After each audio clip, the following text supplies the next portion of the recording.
Morning, everybody out there in heavy metal land. Glenn here with another episode, this time suggested by a viewer, Joe Marcus. Today, we're going to address how to not piss off your sound guy when you're playing live.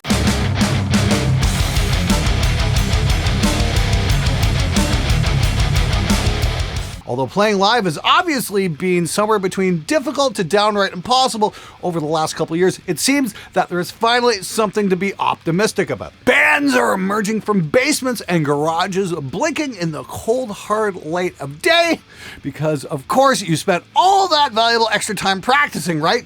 Honing your craft, ready to take on the world with your now razor-sharp timing and excellent in-tune vocals? Assuming that you have something to show for the last 24 months other than a great skill rating in League of Legends or a suspiciously stronger right arm, it's time to get ready to play live. Now, last time I checked, sound is quite an important component of not only live performance, but of music in general. So you might want to ponder on whether or not it's a good idea to piss off your sound guy or gal when they literally hold the keys to your success or failure in their hands. Antagonizing your sound guy is like deciding to irritate the doctor who is about to perform a vasectomy. Unwise. Possibly hilarious for everybody else, but still very unwise. Now, before we move on, I realize that there are sound guys who are women, but for the sake of brevity, the word guy refers to everyone involved to trying to turn your frankly awful band sound into something that doesn't induce spontaneous vomiting. Number 1, learn your sound guy's name and use it. Believe it or not, sound guys are people too.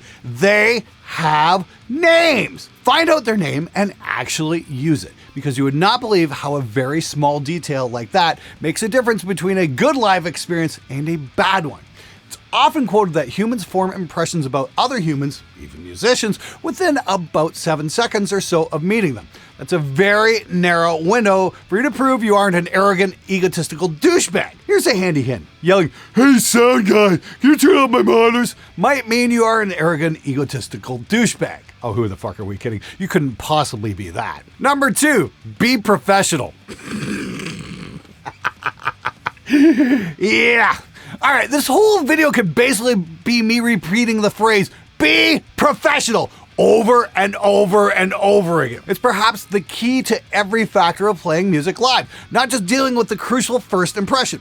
If you act professional, look professional, and generally pretend to be a professional, there's a fighting chance that somebody will mistake you for being a professional. In fact, if you do it often enough, you might end up being more professional. Quite by accident. This approach is even more essential when the sound guy doesn't act professionally, because unfortunately, outside of the land of unicorn farts and happy rainbows, some sound guys are, well, assholes. You have 2 options: maintain your conduct and interactions at a higher level, or just let it degenerate into the inevitable fiery train wreck of abuse and lousy front of house audio. Word to the wise: if you find your monitors have been suddenly shut off in the middle of a show, the cause might be found in the mirror. Number 3, know your equipment. Showing up with a van or your mom's minivan full of equipment that you clearly have no idea how to set up properly and safely is a gigantic clusterfuck. That would be like showing up to a recording studio not knowing how to tune your instruments or play them properly, and that would never ever happen with your band.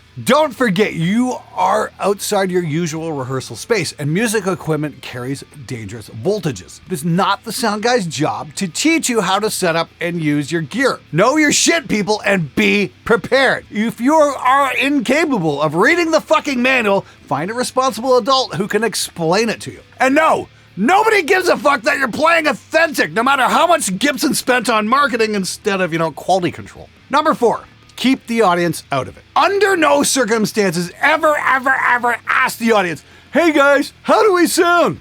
Seriously, as soon as you utter that phrase, you are doomed. It's insulting to your sound guy, it's amateurish, and it's uncalled for. If the audience doesn't like how the show sounds, they will communicate it to the mixing desk without your input. Trust me on this. If you're short on stage banter, try staring awkwardly at the ceiling or learn interpretive dance. Anything but the 6 words that just guaranteed you're going to get a live mix worse than a Gibson paint job. Number 5, never touch the mixing equipment. No. Just no. That's it. No. Unless it's actually on fire Everyone else is trapped under heavy pieces of furniture and you are the closest person to a fire extinguisher, do not touch the in-house equipment. If it's your equipment, then you probably shouldn't still fiddle with it because chances are you still don't know what the fuck you're doing. You are there to perform. So stick to doing that to the best of your limited ability. I've had times doing shows where everything's going fine and then screech, just worst feedback ever because some idiot thought he knew better and started messing with the board when I wasn't looking. One more time, if it's not yours, don't fucking touch it. No, not fucking ever. Number 6. Ask the right questions. This ties back into my earlier comment about knowing your shit. If you're just starting out, talk to other more experienced bands and musicians about what you need to know. You can hit up the good folks over on the SMG Discord as well. Knowledge is power, and finding out the right things to ask for is hugely important in making a better experience for you and the sound guy. Case in point, here's a question for bands. How often have you heard the phrase, "Dude, can you turn up the monitors?" This question is completely meaningless. Turning up everything in the monitors results in a sea of mud. Turning up everything just means that everything is now louder than everything else. The correct way to ask this question is to decide what you need to hear more of in the mix and ask politely for that specifically. Like, could you please turn up the vocal in the monitor? There, now the person behind the board actually has an idea of what you need. Jeez, Glenn, why do you always get so angry? Because you don't fucking explain yourself! 7.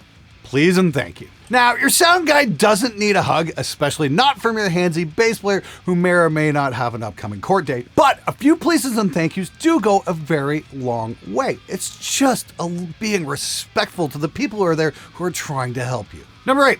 It's not just about the sound guy. Now, if you're playing a venue who employs a regular front of house mixer, don't forget that they will know the bar staff, the bouncers, waitresses, and kitchen staff. Do not eat the food, bring a fucking sandwich. Now, if you are stupid enough to be a dick to the barman, chances are they will talk about you to the sound guy, and you are now on a one-way ticket to Shitsville. First stop, your live show. Remember, the staff is there to make things go smoothly for the venue. Being respectful to them will probably go a long way into being asked to play there again. Number 9, check your ego at the door. Never forget that your band is just the latest in an endless slew of wannabe rock stars that your sound guy has had to endure over many, many excruciating evenings. In the right circumstances, it can be a great experience, but don't forget that they're working. They do not want to be your friends. They might resent that your drummer is trying to sleep with them or their significant other, and that your singer is a gloriously unself-aware, narcissistic moron. They also probably aren't big fans of your lead guitarist's insistence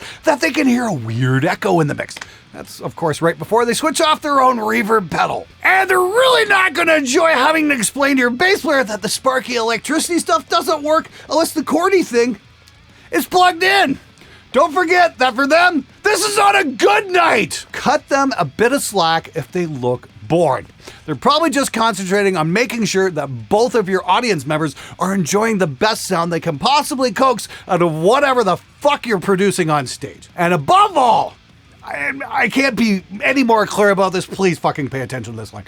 Keep your fucking mother away from the fucking sound guy. He does not need to hear that your band is going to be the next big thing and that you're all merely undiscovered superstars, because he's already heard this story 10,000 times already from other moms who have big hopes and a tiny grasp on reality. Number 10, listen and learn. The final point here is that every single time you play live, you will learn something valuable. Even the worst live experiences usually offer several teachable moments, whether it be a technical problem to overcome or a personality clash that you resolve. Listen as much as possible and learn everything you can. Ears open, mouth shut can be a handy mantra even for musicians and bass players. So, there you have it. A few very handy pointers on how to not piss off your sound guy at live shows. Once again, thanks to Joe Marcus for the excellent suggestion. And please keep those ideas and suggestions coming in the comments below. And Joe, I hope you learn to keep your fucking mouth shut.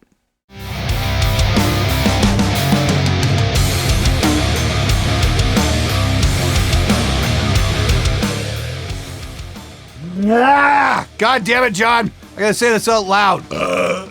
Oh, pardon me. One way, and you will have a, and you are, yeah, fuck. That is so fucking wordy.